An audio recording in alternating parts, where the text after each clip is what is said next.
For 17 years, they whipped her, starved her, paraded her under lights she couldn't understand. She learned to raise her trunk when the music started, to balance on one trembling leg, to bow, not out of grace, but out of fear. Her name was Tara, but no one called her that. To the crowd, she was Queen Titania, the majestic star of the Eastern Tour. To the handlers, she was just number 9. And to her trainer, Victor, she was a tool, an asset, a paycheck wrapped in skin and pain.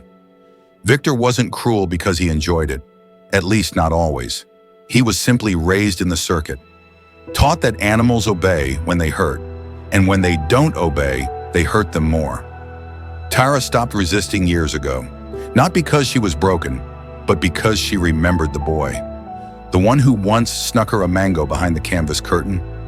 The one who whispered, "I'm sorry," after every show. The one who, when she was just a calf, looked at her like she wasn't just a beast. That boy was Victor. But that boy was long gone. What remained was a man with tired eyes, calloused hands, and a voice like gravel. And yet, on the last day of the final tour, when the tent caught fire and the cages buckled in the heat, Tara didn't run. She stood by the wreckage, by him.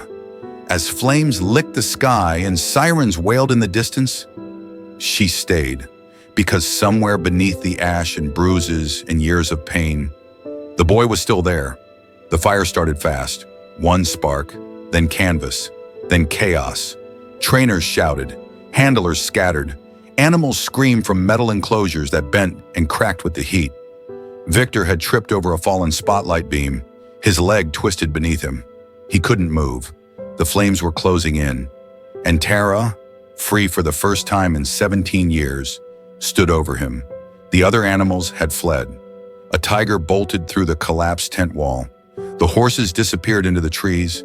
Even the handlers didn't look back, but she did. At first, no one noticed. The paramedics were still 30 seconds out. The fire crew had no idea he was trapped inside. People were screaming for Tara to run, to escape, but she didn't. Instead, she pressed her massive foot against the hot debris and began to move it. Piece by piece, board by board, she cleared the space around him, her trunk trembling but precise. Victor coughed violently, smoke burning his throat.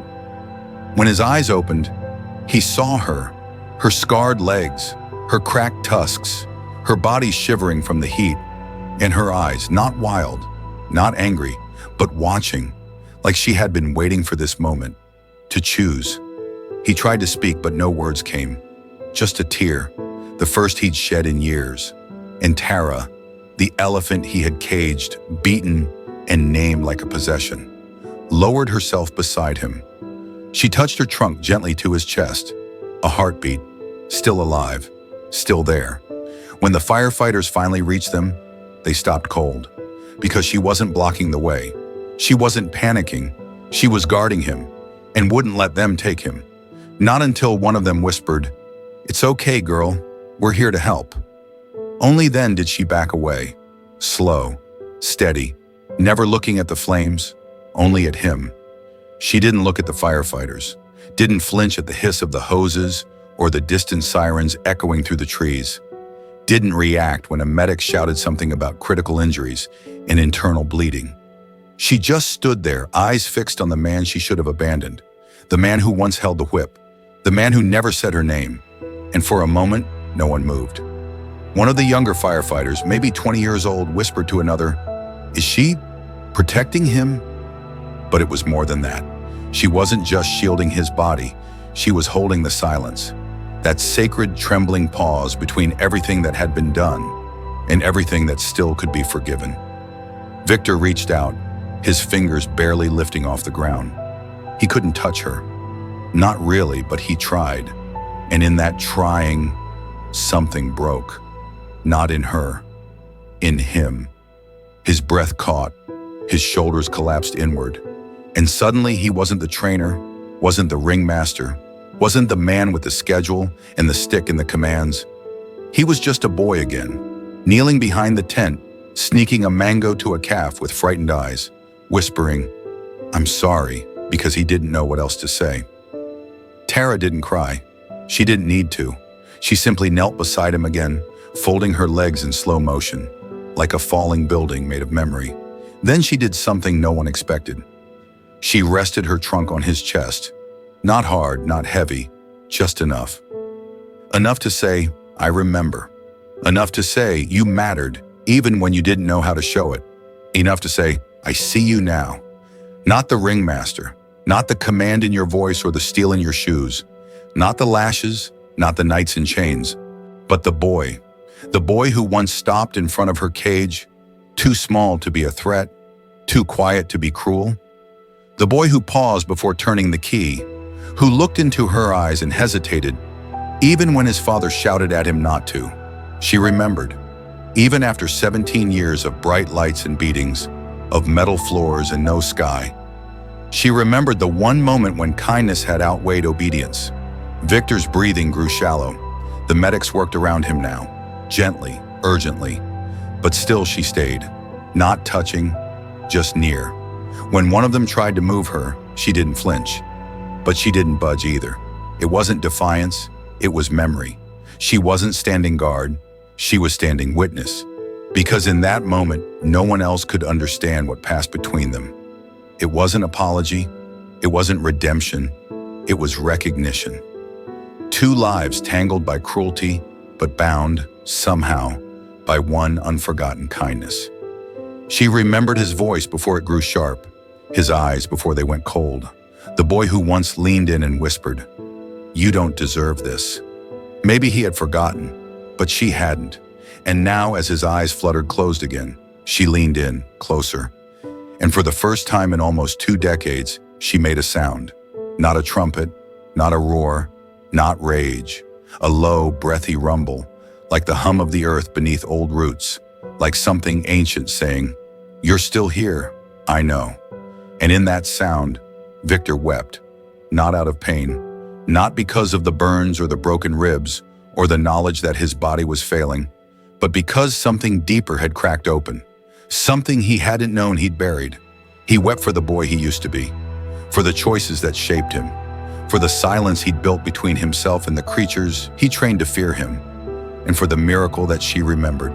When he had tried so hard to forget, Tara didn't move. She remained by his side, her skin marked with scars only she could name, some healed, some not.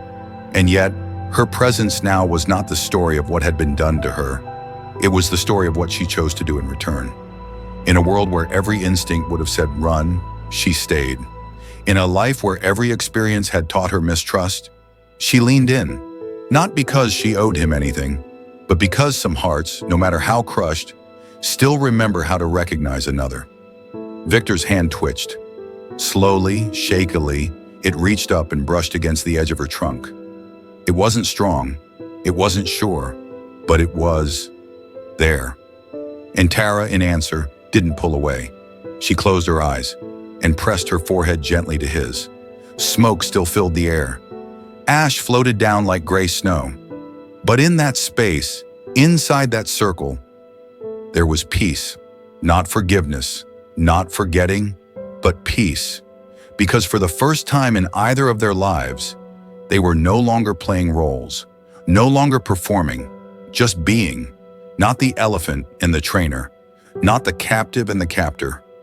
Just 2 lives, worn thin by time, tethered by something neither fully understood, but both had felt. The medics whispered, unsure whether to interrupt. One of them raised a radio but hesitated, because something about the scene felt sacred. Victor's chest rose slowly, rhythm shallow and uneven. They were losing him, but Tara already knew. She could hear it, that change in the breath, that soft shift when the body starts to let go, when the soul steps slightly backward. And yet, she didn't panic. She didn't trumpet or pace or flail like she once might have. She just stayed, quiet, present. Her trunk, once used to lift circus balls and salute the crowd, now moved with purpose, to smooth the dirt near his side, to brush the ash from his shoulder. The crowd had long been evacuated. No lights, no music, no applause. And somehow, it was better this way, because this wasn't the end of a performance. This was the end of a story with scars and silence and one small memory that had somehow survived 17 years of cruelty. The story of a boy who had once whispered, "I'm sorry," and an elephant who, after everything, still heard it. Tara shifted her weight slightly. She could feel it now, his pulse, faint, fading. So she did what she had done only once before in her life. She let out a deep, low breath, a sound older than grief, older than memory, and she touched her forehead to his again. Not to hold on, but to let go. Not of the pain, not of the years lost beneath the weight of commands and chains, but of the need to carry it all alone. Because in that final breath, as Victor's chest rose once more, then stilled, she felt it, the release, not of life, but of history, of what had chained them both. Tara didn't cry, but her shoulders lowered, just slightly, as if she had been holding something heavy for far too long. The medics moved in quietly now. They knelt, checked pulses, whispered updates into radios, and still she sat there, unmoving, unblinking. When one of them reached for Victor's arm, she flinched, just once, then looked at him, and in that look, there was no threat, only one question. "Will you be kind?" The medic froze for a second, then nodded slowly. "I will," he whispered, not sure why he felt the need to say it aloud, only that he did. And with that, Tara stood. It wasn't graceful. She was tired, her knees stiff, her skin still warm from the fire's reach. But she rose, and she walked, not away, but through the scorched remains of the life they'd both known, past the crumpled tent poles and the peeling posters with her stage name, past the ring that had once been her prison, and she didn't look back, because she didn't need to. What mattered was no longer behind her. It had already passed through her and left something quieter in its place. Not silence, not absence, but stillness. A kind of stillness she'd never been allowed to know. For 17 years, every footstep had been commanded, every breath taken beneath a spotlight, every movement conditioned by threat. But now, she walked without purpose, without pressure, without fear, and the earth felt different beneath her feet. Softer, real. As she passed the edges of the burned tent, a single scrap of fabric floated through the air. It landed gently on her back, a piece of the banner that once declared her Queen Titania. She didn't notice, or maybe she did and chose not to care. Somewhere in the distance, a forest waited, not a sanctuary, not a cage with better bars, but trees, sky, possibility. She paused at the edge of the road, her trunk lifting ever so slightly, sensing the wind, the scent of green things. Behind her they would gather. They would speak in hushed tones of the elephant who stayed, of the man she stayed for, of the mystery in her eyes. They would wonder why. They would debate whether it was instinct or training or something else. But she wouldn't answer, because this wasn't a story she needed to tell. It was one she had already lived, and now she would simply walk forward, not to escape, not to forget, but to continue. Because what passed between her and Victor didn't end in the flames. It ended in something else, something wordless, something holy. Tara didn't understand words like forgiveness, redemption, or grace, but she understood presence. She understood choosing to stay when it would have been easier to leave. And in her choice, something unspoken shifted, not just in her, but in the people who watched. Later, they would build a memorial where the tent once stood. They wouldn't call it a grave. It was just a circle of stones, surrounded by wildflowers, with a brass plate that read, "She didn't forget." Not many people visited it. There were no brochures, no gift shop, no hashtags. But sometimes, just sometimes, children on school trips would wander toward it, their teachers too distracted to stop them. And they'd stand there quiet, looking at the flowers, the stones, the worn path, where large footprints had once settled into the dirt. And without knowing why, they'd lower their voices, as if the ground still remembered. Tara was never seen again, not by the public, not in any sanctuary brochure or nature special. Some said she wandered into the forest and lived the rest of her days in peace.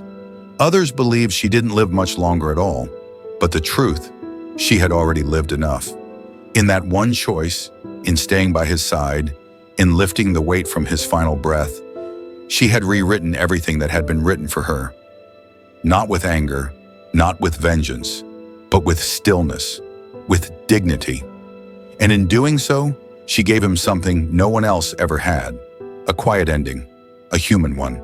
Not as a trainer, not as a tormentor, but simply as a man who had once tried to be kind, and who, in the very end, was seen not for what he had done, but for who he had been before it all. Before the routines and the crowds, before the applause drowned out his hesitation, before fear turned him into someone unrecognizable, even to himself. That one moment, as his eyes closed and her presence steadied his last breath, had peeled everything else away. Not to excuse, not to erase, but to reveal. Because sometimes what's left at the end of a life isn't a record of choices, but a memory of intention, of the one thing that could have been different, of the gentleness that once was. And Tara had held that memory for him when he no longer could. She had carried it quietly through every metal cage, every harsh command. Every night she was left in silence beneath a roof of canvas and steel. She had held on to the single moment when his eyes, years ago, had said, "I don't want to hurt you," even as his hands did. That memory lived in her, not because it was enough, but because it was real.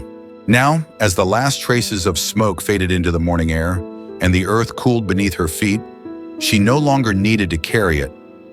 It had done what it needed to do. It had reminded someone that who they were wasn't lost forever. That even buried under years of wrong, something honest had remained, and that maybe was enough. Because in the end, it wasn't just about her loyalty. It wasn't just about forgiveness or grief. It was about bearing witness to the past, to the pain, and to the flicker of goodness that managed to survive it all. Because even in the darkest places, where kindness is punished and trust is broken, there are things that refuse to die. Small things, quiet things, like the way she once paused before obeying a cruel command, like the way he used to glance back when he left the tent, as if wondering if she was okay, like a single mango slipped under the bars years ago when no one was watching. These weren't grand gestures. They didn't change the course of her captivity or undo the years of harm, but they lingered, and they mattered. They reminded her again and again that somewhere beneath the harshness of the world, something gentler still lived. And perhaps that's why she stayed. Not because she forgot what he did, but because she remembered what he almost became. That flicker, that near version of him, was the one she had mourned for all these years without realizing. And now, watching him fall still beneath the soft light of dawn, she knew it had never really disappeared. It had only been waiting, buried beneath regret, drowning in silence. And somehow her presence had brought it back, just long enough to be seen again. Not by the crowd, not by the doctors or the press or the handlers, but by him. In those final minutes, he had returned to that place inside himself, to the boy who hesitated, to the man who once wished he could do better. And she had met him there, not to fix him, just to be with him, because sometimes that's the most courageous thing any soul can do. To return, not in anger, but in presence. To witness, not for justice, but for truth. And in that presence, something shifted, not in the world, but in the story. Because now it didn't end in fire, it didn't end in guilt. It ended in something else entirely. Something almost like peace, not the kind that comes with forgetting or with erasing the past, but the kind that arrives quietly when there's nothing left to prove. When the weight of memory stops pressing down and simply rests. Tara stood for a long time beside his still body. The room had grown quiet, except for the occasional crackle of cooling beams and the soft breaths of those who watched without words. She didn't move, not because she couldn't, but because the moment hadn't ended yet. There was still something unspoken in the air between them. A thank you, a goodbye, a release. She lowered her head once more, but not in sorrow. It was almost a bow, a recognition of the man he could have been, of the man he tried to become. Too late, maybe, but not never. Outside, the sky was shifting, soft shades of morning pushing out the black. Somewhere far off, birds stirred in the trees. Life continued, and for the first time in 17 years, she felt no urge to brace herself against it. She turned slowly, her steps deliberate, as if she knew this wasn't just leaving a room, but crossing a threshold. Each footfall echoed through the stillness, not heavy, not hesitant, just steady. Behind her, no one moved, no one spoke. They simply watched, because they knew somehow they were witnessing the end of something much larger than a life. They were watching a story close, a story no one had written, but that had been lived so completely, so quietly, that it changed everyone who came near it. And though they wouldn't remember every detail, the name of the trainer, the color of the tent, the exact year the fire happened, they would remember her, the elephant who stayed, the one who remembered, the one who chose not vengeance, but presence. And that memory would echo long after she was gone. Because sometimes peace doesn't look like justice. Sometimes it looks like a scar that doesn't hurt anymore. They buried him quietly, no cameras, no crowd, just a patch of earth near the old grounds, shaded by eucalyptus and memory. There was no speech, only a few words scratched onto a simple wooden marker. He was seen. Tara never returned. Some said she wandered into the hills where no fences stood and no commands were given. Others believed she stayed close, just out of sight, watching, remembering, waiting for nothing. But it didn't matter where she went, because she had already left her mark, not in the dirt, not in the ashes, but in the way people looked at elephants after that. They no longer saw a performance, they saw a presence, something ancient, something enduring, something that could carry pain and still choose stillness over anger. She became more than a symbol, she became a question. Not can animals forgive, but can we? And in that question lived the legacy of one broken man, and the elephant who chose to see the part of him he'd forgotten. If you like the story, share it. For those who stayed, and those who were worth staying for.